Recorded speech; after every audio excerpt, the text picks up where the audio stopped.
Hey there, welcome to LSAT Demon Daily. I'm Nathan Fox. With me today is Francesca Civilotti. Francesca is one of our teachers at lsatdemon.com. Francesca also helps do a whole bunch of stuff on the back end, including responding to students via our Ask button. Francesca, you brought this email from the Ask button to the show. How you doing? I'm good, thanks. Yeah, it's mostly Dylan who does Ask Button stuff these days, but I did hop on and I saw this one and I thought it was kind of interesting because it sounds a lot like questions that I get pretty often about the same thing or about similar things. But basically, the student was wondering whether we could clarify the sentence, "Do you agree with it?" when we ask students to evaluate logical reasoning arguments. We say, well, what do you think about it? Do you agree with this argument? And the student said, I'm not sure if this is a trivial thing that I picked up, but I thought the purpose of evaluating an argument is to look at it objectively. Whether I agree with it or not, or whether I find it valid, has nothing to do with me choosing the correct answer. So just to be clear with our listeners, this is a relatively narrow area of logical reasoning. It's one type of logical reasoning question. We call it an evaluate question. The question it'll present an argument, and then the question will say, which one of the following would be most useful to know in order to evaluate the argument? Or it'll say, which one of the following questions would be most helpful in evaluating the argument? So that's what we're talking about here, is an evaluate question for logical reasoning. And you're telling me, Francesca, that sometimes in your classes, you'll say, well, hey, what do you think about this? What do you think about the argument? You'll ask that to a student.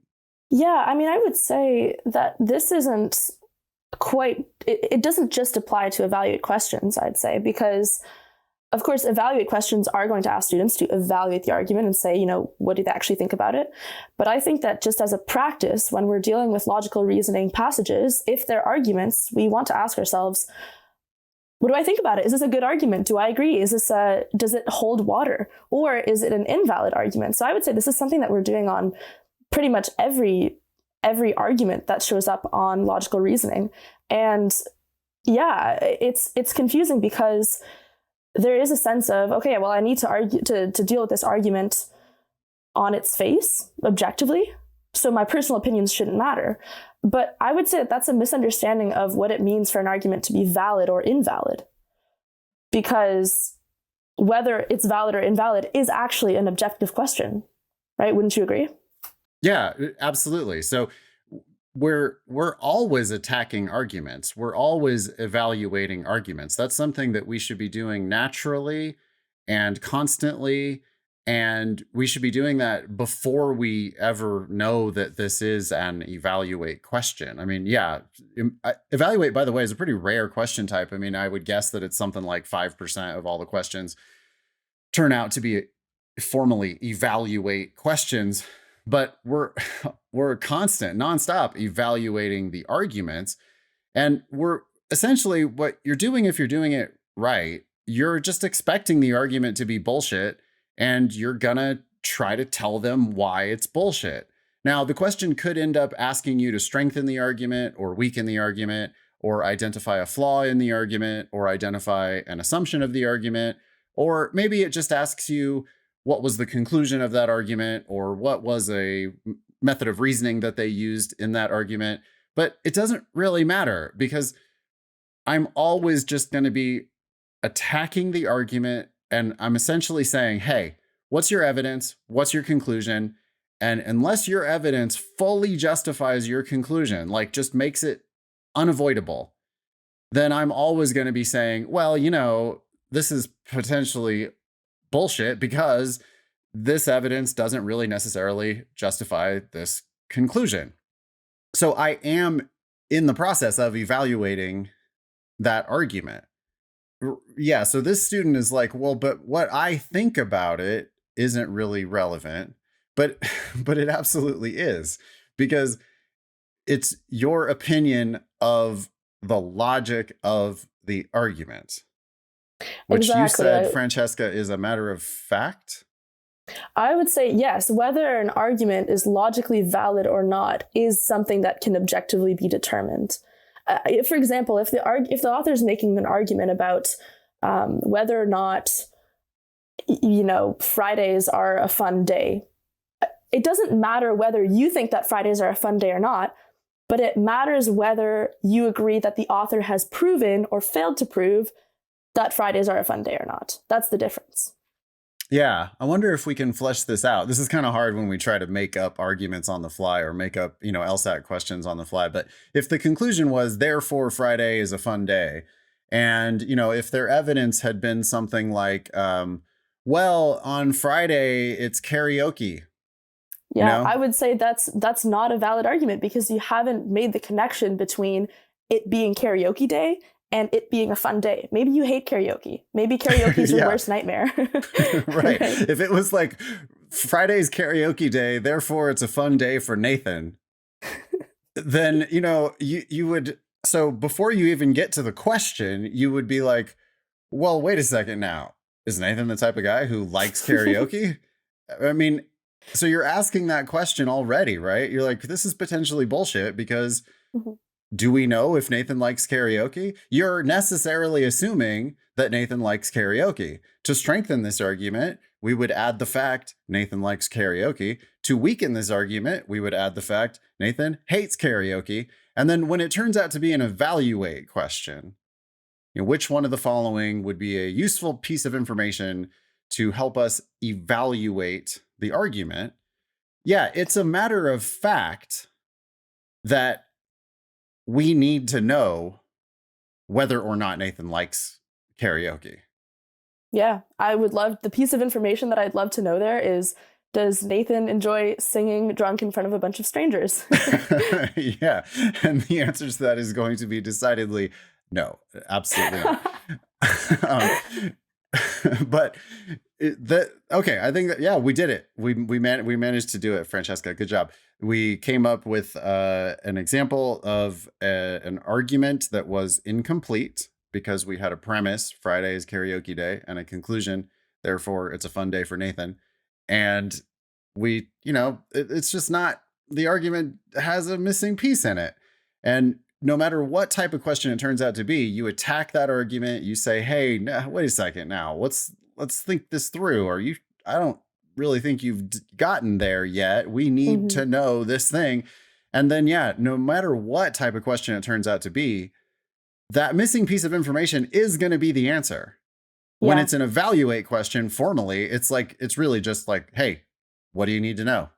Yeah, to circle back to this student's question, and I mean, tell me if you disagree, but how I would put this the most succinctly, I would say, is I don't care about how you feel about the conclusion, about the thing that is being tried to be the thing that you're trying to prove, but I care about how you feel about the argument and how you got to that conclusion.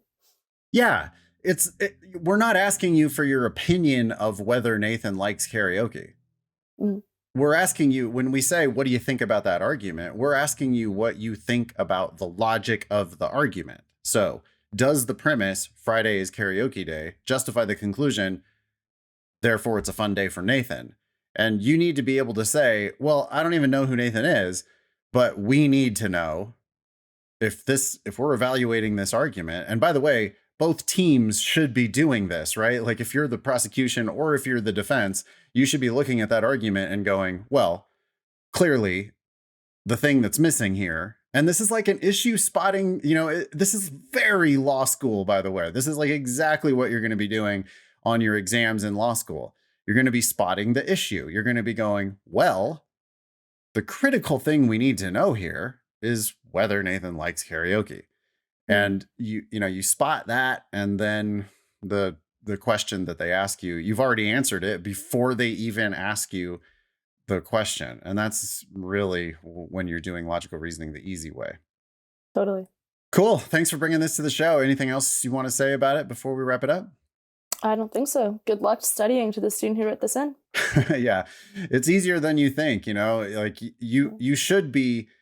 I think frequently on an evaluate question, you're sort of predicting it before you even read the question, right? You're just attacking the argument, and it's not a surprise when they say, "Hey, what's the piece of information that we really need to know?" Because you should have, as a lawyer, already spotted, yeah, here's the piece of information that we need to know. Yeah, I think it's important to just double click on the fact that we're doing this on pretty much every question. This is why we don't teach in terms of question types, is because the process is the same. Whatever the question's going to ask you, Yeah, you that's an want to dig interesting. into the argument. Yeah, so you just said something that I like. You said we don't. Well, I want to clarify a little bit. You said we don't teach in terms of question types. And that's slightly wrong because question types do matter, like the difference between a sufficient assumption question and a necessary assumption question. Mhm. It's two different types of questions that they're asking you, and you might need to learn a little bit of the theory, behind the organization of the test. But you're absolutely 100% right that we don't lead with question types. We're not reading the question first. We're always reading the argument first because that's the easy way. Why don't you read the question first? Because it's just easier not to. All right. It's Mhm. easier to attack these arguments, know what's missing.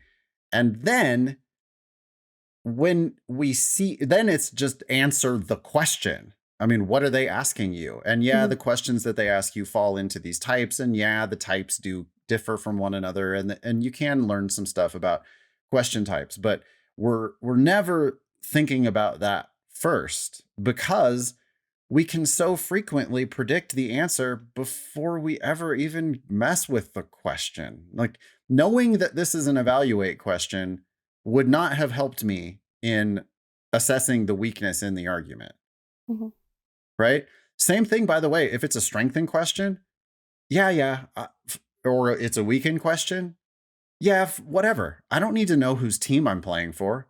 I need to know, let's look at the battleground. The argument is the field of battle, right? And so Mhm. why not just see what's going on in the battle. Then if it says, well, you're playing for this team, you know what you would do, or you're playing for that team, you know what you would do. But it's just not helpful to know the question first because we should always be evaluating the argument first.